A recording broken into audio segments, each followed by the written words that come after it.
The days of the easy lipstick, where you kind of just like make it look shiny and throw it on the market. That's a dangerous game to be playing right now. What is going on, guys? Welcome to today's episode of the Collecting Keys Real Estate Investing Podcast. This is the show by real estate operators for real estate operators. And if this is your first time here, I am Mike DeHaan here with my normal co-hosts, Dan Austin and Dylan Cook. And today we actually have a special guest for the first time on these panel style shows that we've been running, Bret, Halsey. So for people who don't know who you are, Bret, give us a quick overview about why they should give a shit that you are here today. Yeah, absolutely. So I guess I started a few years ago coming out of school. First and foremost, I play professional soccer in MLS. So that's my main W-2 income. But yeah, I started only a few years ago. And obviously I've been playing soccer the whole time. That's, my main source of income. But it's been talked over and over kind of about, getting started and sort of building up a side hustle. But really, some people might think, oh, he plays professional sport, he's making a ton of money, he could just easily invest, but that's not the case. There maybe has been, I guess, 1 year so far that I've made over 100K with soccer. So it's not, I'm not making millions like, an NFL player or something like that. They can just, I can just sit here and just say, I've just hired a management company, something like that. I really tried to build from the ground up. I started with a single family that I lived in one room, rented out the other. So I've had to be creative. But over the past few years, and especially the last year, have scaled up to own 11 buildings, 9 4 units, and 2 single families out in Utah, with those 9 4 units here in Cincinnati. So I think it's mainly just a testament to, being determined and passionate about something. But yeah, it's a testament to anyone can really take this on. You don't need to be making a shit ton of money or, you kind of just got to be passionate about it, determined, and everything else we talk about. There we go. Yeah. I love that. To allude to Bret's thing too is, we met at a local investment meetup one time, and then he actually came to one of my 4 units, and then he asked him questions, and then next thing I know, the dude's on a power dialer making calls 4 hours a day and just talking to sellers, and it just comes down to straight hustle. Yeah, so. Just like becoming a professional athlete too. There's a lot of hustle that goes into that. I'm sure there's a lot of crossover. And we were talking before you got on, but you're also doing some wholesaling, doing some little bit of transactional stuff. You wholesaled at a large apartment complex and made 6 figures on that. So you're grinding out, man. So super excited to have you on today. Yeah. Yeah. Sweet. Right on. So Dylan, what do we got in the news today? Biggest thing, I think, kind of following the trend that we've been talking about for a while, is this discrepancy between Fed funds rates and where mortgage rates are at. And there's actually a mortgage application index from the Mortgage Bankers Association.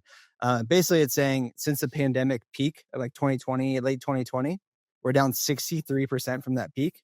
And the last time that we're at these current levels of mortgage applications was 1995. So literally 30 years ago. Okay. That's when you were born, dude. I was 2 years old. Yeah. But I think the biggest thing is, for if we're wholesaling, maybe be a little bit more conservative on your ARVs because things are going to be sitting a little bit longer, days on market's going up. If you're flipping, kind of the same thing, less risk if you're wholesaling. And in my own personal business per se, I'm just a little more likely to wholesale than to fix and flip right now, especially if that rehab is 4, 5, 6 months long. Yeah. I always feel like these conversations are tough because I feel like they try to make it, whenever these things come out, they always try to make it like a bear indicator for real estate. Ultimately, the core is people just can't afford anything, right? You can be in any industry right now and you're going to have less consumer activity than you've had in the past. I think it just depends on what part of the consumer stack you're in. Who's your consumer, right? Yeah. Right. Well, I think locally speaking, even from the MLS numbers here, FHA buyers, they're still around, and there's actually the amount of grants that are coming out. This is a funny aside. We're selling a property, and it was a first time home buyer. They had this grant where they bring nothing down to the closing table because they get this 3% grant back. The buyer got a raise on January 1st, even though we're halfway through due diligence, and no longer applies or is guaranteed because of their rate. Man. So now they have to go whole FHA and redo it and this whole thing. But this shit like that pops up on the regular in this business. So yeah, it's interesting looking at your graph though, because like 2010 to 2016 were pretty flat as far as mortgage applications, that, spiking up and down in that time period. yes, And we're even lower than that. I would say that was like a boring time to be in real estate, but that's when millionaires were made, right? Because they were buying and selling and doing what they do. They just maybe weren't doing it as easily. I just talked to a guy before we got on here that listed a property here and had 22 showings in a day and 7 offers. Isn't that crazy? That's not normal, right? And it was a well-priced property, but you can, if you do these things right, you can still have pretty good activity. Because realtor claim seasonality, any of that. Now that the holidays are over, people are starting to pick back up on some of this stuff, because it's been, I feel like there's no middle ground. It's either sitting for forever or it's gone in 48 hours. Nah, bro, he's a realtor. He's not claiming seasonality. He's claiming that he's the fucking best. He's the reason why. He's the reason. Yeah. Yeah. But, Brett, what are you seeing on like the rental side? Because you have a lot of rentals, right? That's like your main gig. Are you starting to see any issues with like filling units or things like that over the last like 6 months? Yeah, I mean, I wouldn't necessarily say that I've seen issues per se, but I mean, to be honest, going in like this point last year, I had 6 units. All of them were occupied. I was actually living in one of them. It was a FHA 4 unit that I bought in September of 2023. But this past year is really when I just kind of hit the ground running, bought 8 more 4 units. So I'm really kind of only now at a point where I can sort of track and see some of this. You say 8 more 4 units, so that's 24. No, wait, 20. 32. That's 32. So you're at 38 units. 38. Right? Yeah. Okay. So yeah. So you haven't taken your licks yet, bro. Get ready. Yeah. It's coming. Yeah, dude. Yeah, that's the thing. I've heard it. I'm just like, oh shit. Yeah. Well, hopefully, but trying to figure things out. Like right now, I think we just turned a unit. So trying to place someone there. And I don't know if it's partially because of, the season of January or whatever, but, kind of like, Dan, you were saying about, operators just kind of doing what they're due. I mean, I'm still just going on ahead, turning units and trying to do it the right way, list things right, and see how that goes. Do you find that you're able to rent stuff at like your projected rents when you bought? Because what we've started to see, and where I'm alluding to with this, I had a personal rental, and then Dan and I have a joint owned rental, which are coming vacant. And both of us have gotten basically rental estimates from our property managers that are now quite a bit less than what they were last year. Maybe 10%. Yeah, 10% at least on some of them, right? Which is a lot year over year. Yeah, it's a ton. And so I guess on your end, when you were underwriting these deals last year, all these 4 units, do you think realistically you're going to be able to rent them for what you were hoping for when you bought them? Yeah, that's something still to be figured out. I did a lot of groundwork that I did last year was basically acquiring, as many good deals as I could with the assumptions that I could get, in place rents of, whatever I was projecting. So I think a lot of that came down to owning stuff in the certain areas that I was investing in, like the 2 deals that I just bought.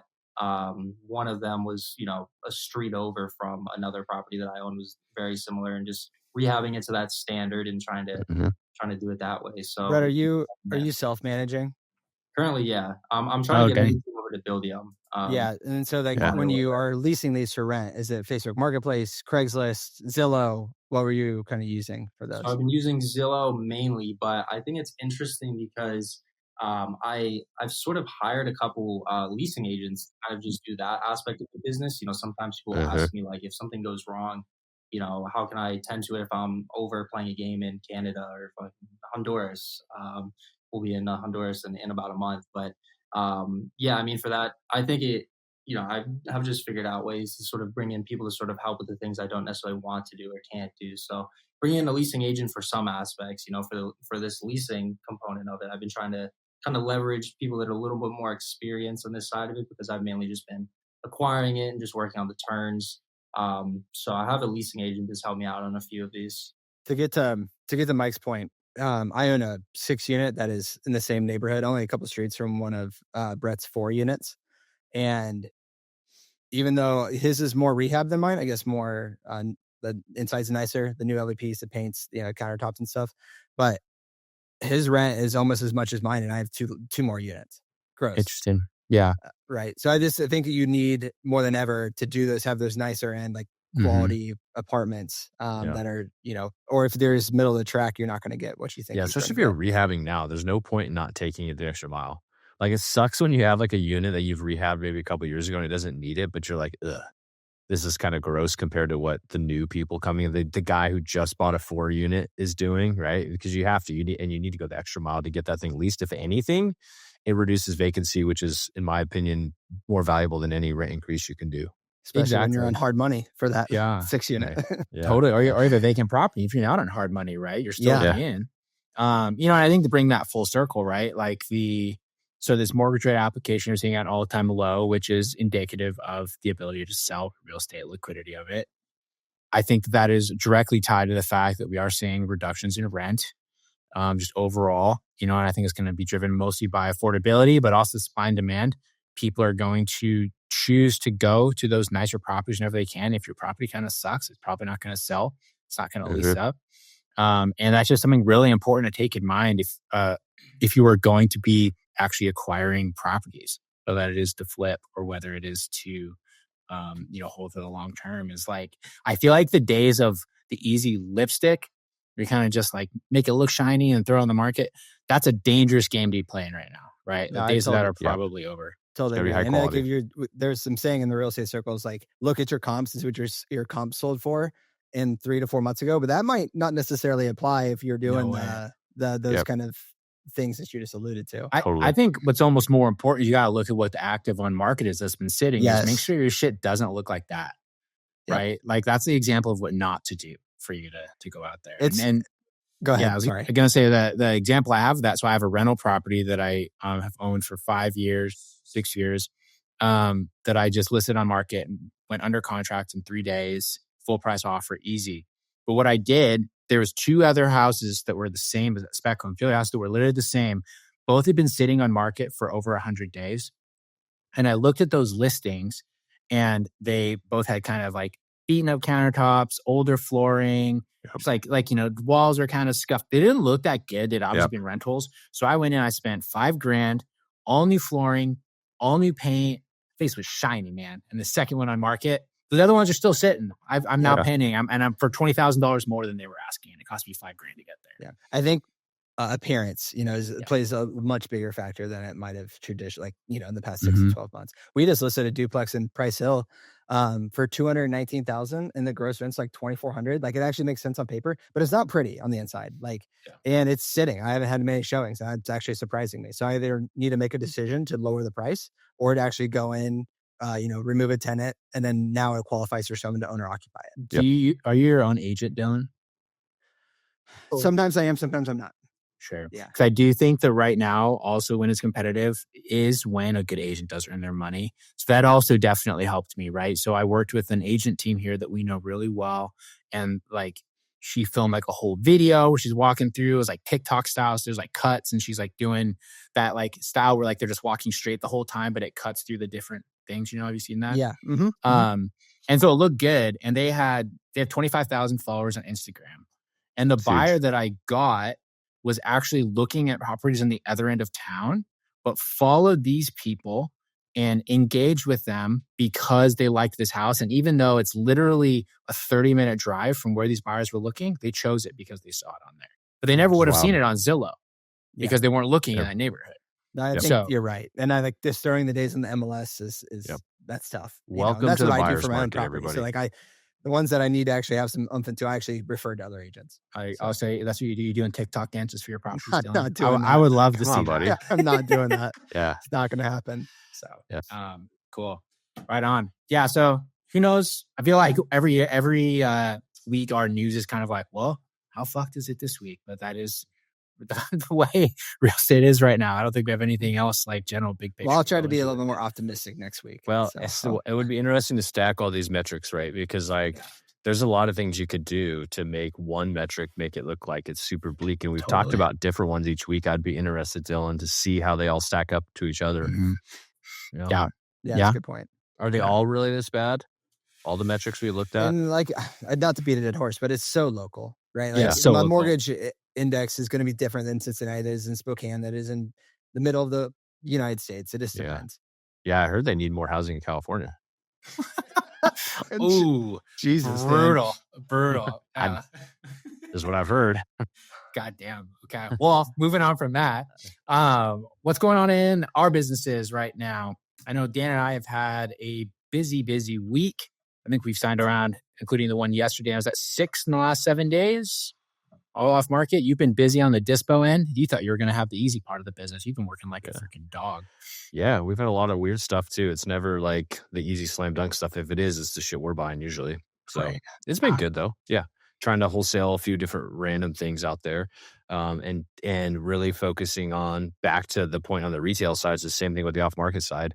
How can we show houses better and get better marketing out there for our buyers to see? Because they all like to choose a different, like, virtual or whatever digital medium to see your deal. You can't just post it in a Facebook group anymore. Yeah, that's actually something that we were strategizing this morning. Is so we have a private Facebook group that we've started for investors. We have our email list. We have a text blast that we send out, and then we post it on our own social medias, Instagram, things like that. And what we've decided we're going to try starting today is we have like a post, like a stylized post, and we're going to make sure that it's exactly the same across all the platforms. So people are seeing the same thing and they're recognizing it as the same opportunity, instead of having like the email be like just a picture of the house, and then on Facebook it's just like a text post saying, "Hey, sell me this house." Versus in like the Facebook group, it's like a stylized one from Canva that has branding and things like that, and really trying to make sure it's all the same.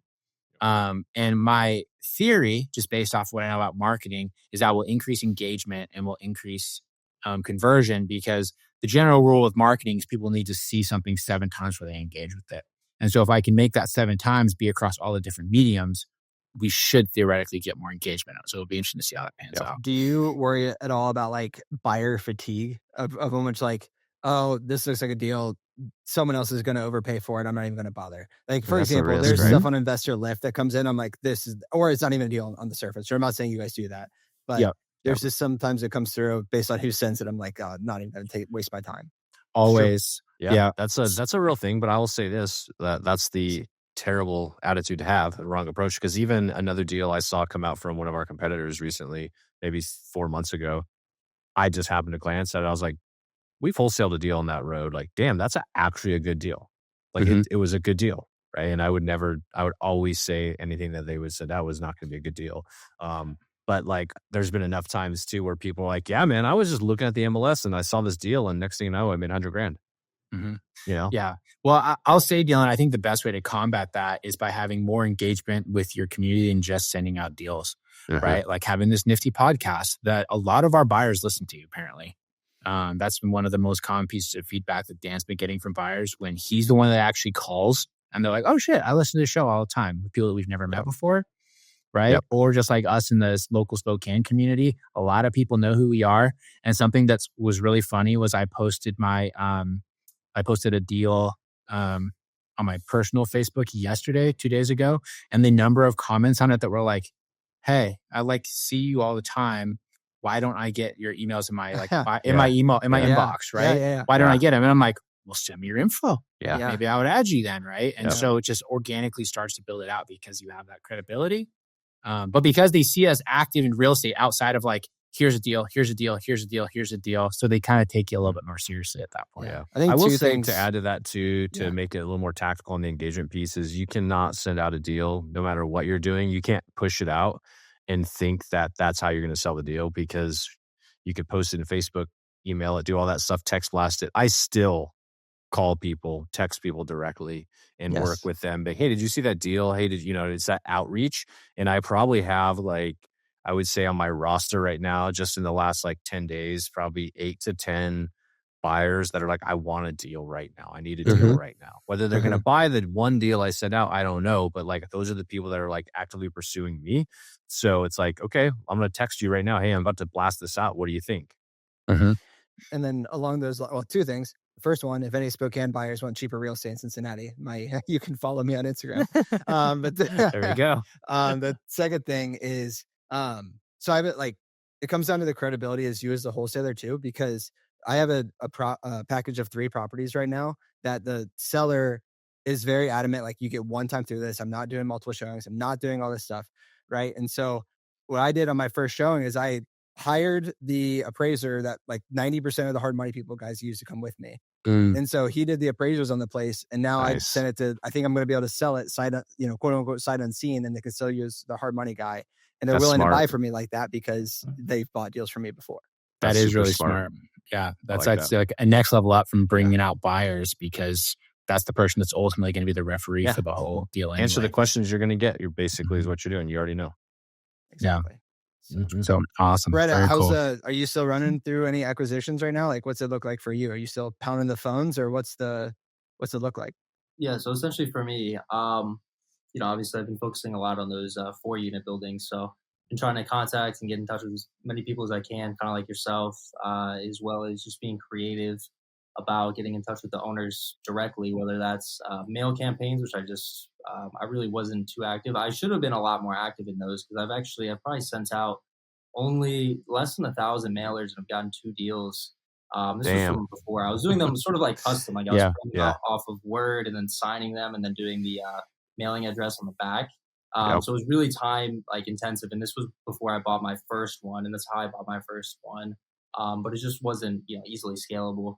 But I'm working this year. I want to get a much better, sort of plan and system and process, sending out these mailers and, just trying to be a lot more open to receiving, deals from whoever it is. Yeah. So I was doing a lot of cold calling last year, which I think I might start up again soon. But I feel like I've kind of crafted this little niche of, buying these 4 units, trying to, figure out exactly what I can get them at, what would make sense, and then tying back to initially what I can rent them for, because I'm actively doing that on the stuff that I have.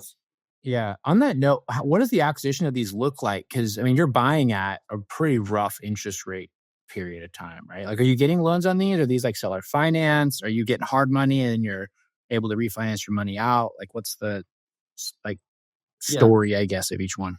Yeah, so it depends. On some of them where, the 2 most recent ones that I bought, they had leases in place, which was kind of annoying until October of this year. So what I did is I got 2 DSCR loans that are, I think it's 7.5%, which makes it a little bit easier to carry those costs.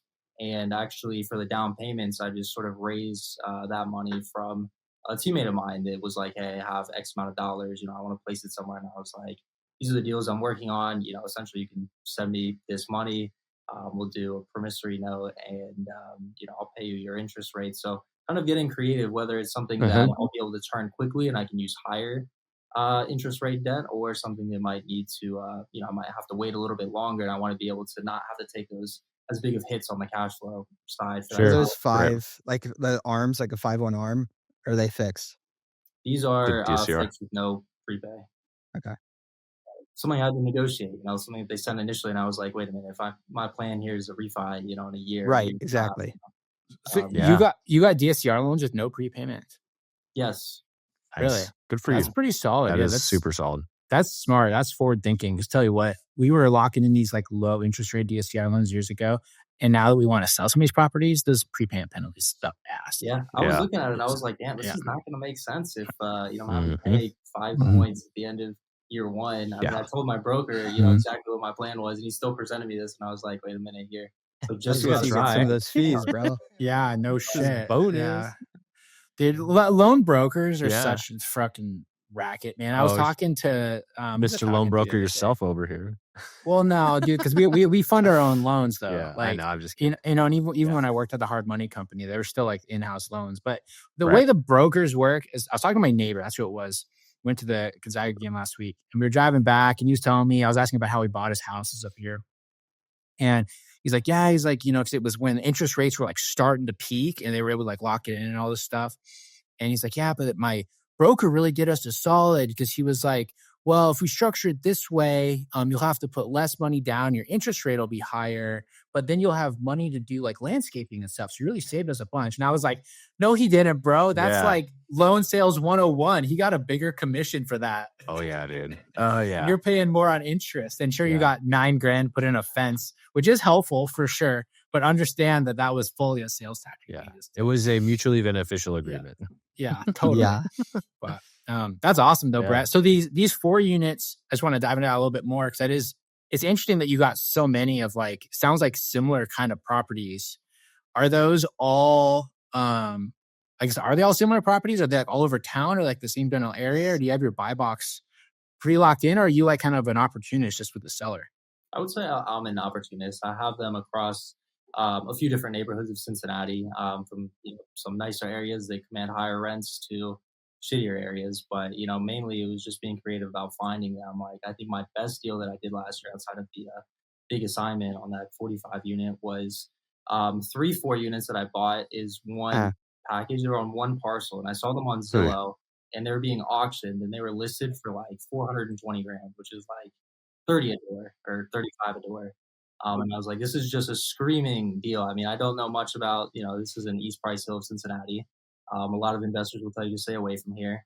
But I went over there myself, saw a tenant outside who was mowing the lawn, and I was like, hey, $50, show me around the place. And he had been living there for 15 years, showed me his unit, showed me the common areas, got me in touch with the actual, there was a manager in place. It was an interesting situation because the owner was getting foreclosed on from, I guess, a lawsuit from a tenant. They had claimed that like the ceiling had fallen down on their head, and this is like an out-of-state owner. They didn't know about this lawsuit that was going on until it was too late. I got $1 million judgment. It was pretty insane, but it kind of took, just being ready and willing to buy something. I mean, it had to have been at a really good discount for me to even consider it. But now, I'm able to rent those units at, $850, $950, even with Section 8, which is, over 2% plus, price to rent ratio. Yeah. So some good numbers, but all different types to answer your question. Like, Sure. So you bought those at that like 450 price? It didn't get bid up at auction? It got bid up slightly to around, I think it was like 475. But like, people just didn't like the area or what? I would probably imagine didn't see so, the inside like Bret did. Yeah. Well, like, yeah, looking right. at it from the outside, I was like, man, like if I didn't have that insider information, like I got in touch with a property management company. I told them like what was going on. And they were willing for some reason to supply me with like the rent rolls, stuff like that. But like if I didn't have that information, very well, it could have become something that was like a great unknown across 12 different units, 3 different boilers, water heaters, roofs, all that stuff. So it was mainly just trying to eliminate all of the those unknowns and do as much due diligence as possible, which like usually isn't very easy to do with like an auction property, especially like a multifamily property. But yeah, just kind of being creative about that stuff. I will say Cincinnati is like 4-unit heaven, though. We have a ton of like the same brick boxes all around in different parts of town too, but there's a ton of them in our market. That is what happens in a market that had segregation for like a better part of a century. Shut the fuck up. Jesus. It's true. I was going to say we didn't have that out here. That's why we all have single family homes. Yeah, this is true. We have a it's lot funny, of I'm thinking like most of them are built in like the 1920s to 1940s. Exactly, so, Dylan. Yeah. So you guys have a terrible history. Your city's built on racism. Yeah. Anyways, you can stay away. You can just stay away. Hey, I'm not trying to get out there, dude. I like where we're at. So, numbers still make sense here. Yeah. What were you gonna say, Dan? I don't remember what I was gonna say, but and it doesn't matter. Yeah, probably something even worse than what I just said. Yeah. Okay. Perfect. Awesome. So what do you guys? What lessons do you guys have from this week? Whether that's in rentals, transaction business. Bret, did you learn a cool soccer trick? I don't know. Yeah. It was our first day of practice, actually, coming back from preseason. Oh, really? Oh, there you go. I'm probably still out of shape. Yeah. Oh, yeah, for sure. I bet that goes away quick. Yeah, any good ones, Dan? I don't have any lessons learned. As far as like my learning lesson, I mean, I got dick kicked a bunch this week on rental properties, as you know. Oh yeah, that's been fun. It just sucks. Like I was telling Mike, like we were texting back and forth, and like, dude, every time our rental bank account gets like, damn, dude, like this is why we own rentals. Boom, boiler. Yeah, something happens. Yeah, $7,500 out the door.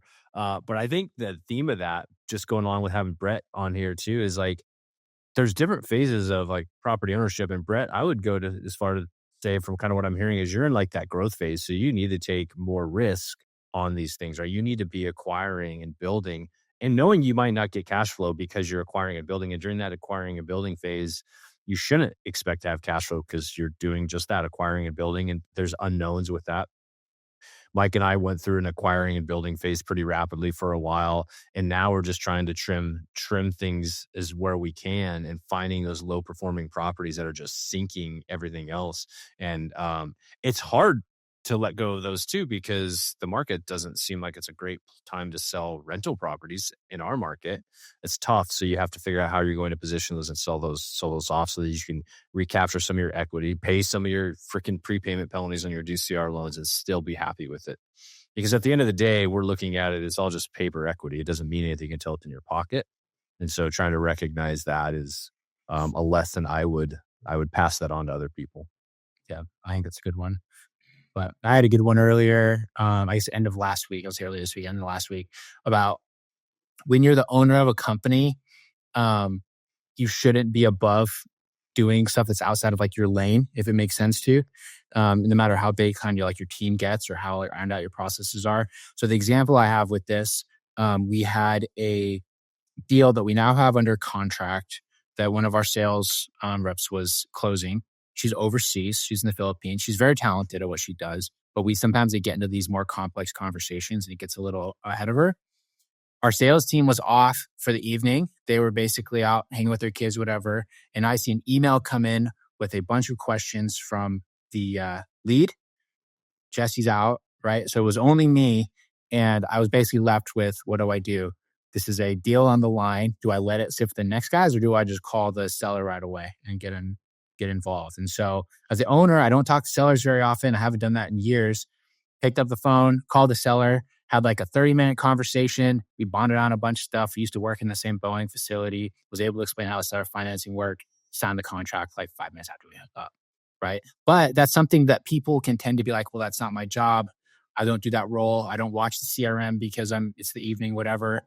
That deal, very realistically, we could make like $60,000 or $80,000 on.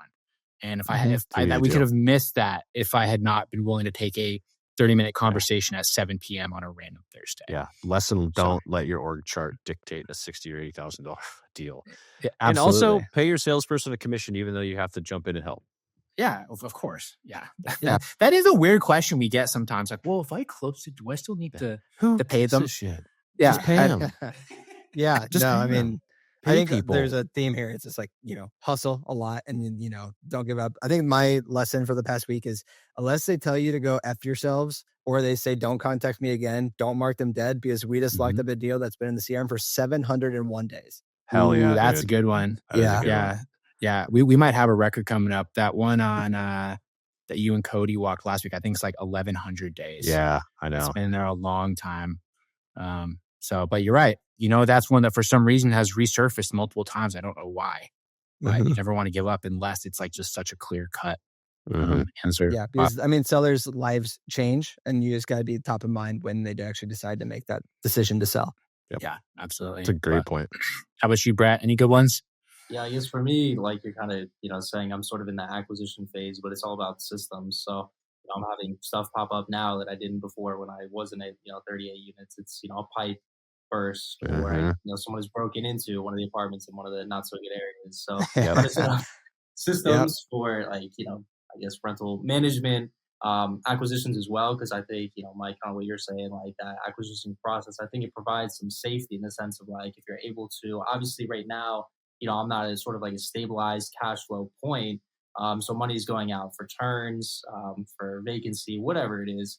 But still being able to acquire even while I'm still like working to stabilize gives me some freedom, because if I can find a deal that's got, 50, 100 grand in equity, I could sell it and then tap into some of that equity and use it for some of the stuff that I'm doing right now to just enhance the current portfolio. So that's kind of mainly what I'm working on. I've got, a lot I've got to do, but that's my main focus right now, is just developing those systems for the management and acquisitions. I think I'm going to touch on Bret's point, just pulling that thread a little bit more. I think people underestimate the ability to trade up assets when you already own. Like you start with the duplex or the single family or the 4-unit, because I was able to buy, our 8-unit and 13-unit just because I had those properties where I could sell and tap into the equity for something that had a better cash on cash. But I would never have done that if I didn't have those properties, because I didn't have, several $100,000 just sitting in the bank account. Exactly. So this gives you more optionality too. cross collateralize it, get a line of credit against a decent, Exactly. anything. You have so many more options because you have that equity sitting there, because you didn't stop and say, okay, I've bought, now I need to stabilize. It's like, well, if you do that, you're missing all those opportunities that are going to continue to allow you to build. It's like, you can't really stop. You just have to be tactical and smart as you're acquiring and buying, but you don't want to stop. Yeah, I think that's a good point, Dan. I think where most people tend to get in trouble is when they do stop and they're not replenishing that liquidity, right? Or they don't like accumulate that at the start because they don't buy good enough deals. And then you get into a situation like Bret. It's like, sure, you scaled up a ton, but now you're like on the brink of disaster constantly because you have no way of ever recovering any of that equity and turning it into, the thing that actually pays the bills, cash, right? Because equity is not worth shit. You can't use it. It's on paper, baby. Yeah.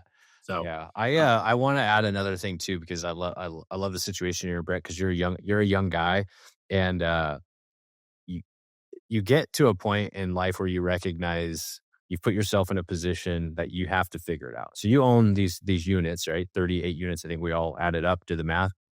And I'm guessing that you've never worked full-time as a plumber, full-time as a drywaller, full-time as a flooring guy, right? You're a soccer player for that's your day job. You're doing that. Like, that's where your focus is at.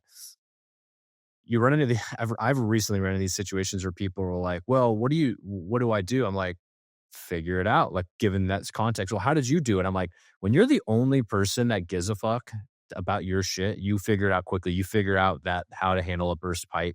You figure out, like, right now, we've got this property under contract that we're buying. Like, I've never had to test a well at a freaking house. There's no power, nothing there. I don't know. I don't even know where to start to get a well record.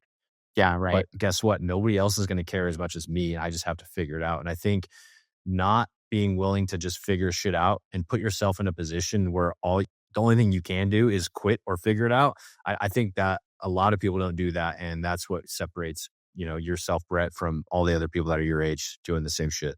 It is pretty wild, honestly, like how few people do that. I mean, even it's funny. So we run our scale community. A lot of you guys know this. And how often people like want us to like give them very specific answers to stuff. Yeah. And I'm like, I don't know. I was like, I'll go figure it out for you right now because it would probably be helpful to know that. But just so you know, I'm going to be bullshitting my answer because I've never done that. I've done it. Yeah, exactly. But you like, this is my first time. You could. Yeah. Or like people, I mean, right now we have an open question in there. Somebody asking about what postcards people are sending. I was like, I'll send you the one that we just sent. I designed it on Canva in 10 minutes. Hopefully it works. I guess we'll find out. Yeah. And I use like the standard ones on most mail websites anyway. Yeah. So exactly. There's the other element of that. Don't overcomplicate. Yeah. What was that, Bret? That was my dilemma for a while, just making that jump. I mean, I could, very comfortably run the numbers, but it's just, I guess in the allude to soccer, if you're playing FIFA, that's not going to really teach you how to play. You kind of just got to jump right in. And something that actually stopped me from sending those mailers for a while was like, I had success with the first batch, but like, really didn't know what it was, and it was kind of just the thought of like having to start this whole campaign and tracking all that stuff that was making me procrastinate. But at the end of the day, I was like, man, just send it and really. If you got 2 deals off your first 1,000 mailers, I can tell you exactly what it was. It's called luck, and that's what you. So people very much underestimate how many mailers it actually takes to do it. Totally. So for context for you, Bret, our average is about $3,500 worth of mail for every deal. So that's about 4,000 pieces per deal. So the fact that you pulled 2 off of 1,000 is hitting way above your weight class for sure. That's the best kind of luck you want. Yeah. That was great. It's great because I was just starting and I was like, man, this thing works. This is easy. Well. Yeah, it's a drug. You're like, what are you talking about, man? Like, just write a couple letters. Write some letters. It's good you were grinding though before that because you still have to develop that work ethic. The worst thing that can happen is you have the newbie that's kind of lazy that has that same luck because they never learn to work. Right? Because now their expectation is like, well, I had 2 deals off the 1,000 that I spent. I'm going to expect that every single time. And they don't have like the stick-to-itiveness, right? To actually grind stuff out. So, Mike, can I share a story that I think you and I shared a while ago? It was a previous group that we were kind of all in. And some guy had posted in the Slack channel, like, hey, going to send out my first round of mail. asking similar questions. And then like, I don't know, 4 months it went by and someone had followed up like, hey, how'd the mailing go? It was like, oh, I didn't know which credit card points to pull from. So I didn't send the mail out. And it's like, that is the antithesis of who you want to be. Oh my gosh. Right. And it's like, don't it's be that action guy. first and then figure out the logistics. So that's the worst. Yeah. I mean, that's a lot of people though, man. Yeah. So, awesome guys. Well, we'll have to wrap down here. Brett, thanks for coming on, man. Any socials you want to plug? Anything that anywhere people can follow you along, find you? I guess besides ESPN 8, the Ocho, or wherever MLS appears. Yeah, for sure. Just Halsey17 _17 on Instagram. I also have my business per se is Touchline Investments, which is kind of another league of soccer, the Touchline. But cool. Yeah, that's a good name. I like that actually. That has a good like ring to it. But it's better than like. They don't even like realize it's for soccer. They're just like, it's a cool name. I'm like, yeah, I mean, I guess, but for some reason it makes me think of like military. I don't know why. Punchline? Like, Touchline. So it's like that. Yeah. But Dan's former military. I don't pay FIFA, so I don't know soccer. Yeah. Yeah. Dan hates all sports except for wrestling because he likes to hug men. And their singlets. Yeah. Exactly. So awesome. Well, Brett, thanks so much for coming on the show, guys. Everyone, thanks for listening, and see you guys next week. See ya.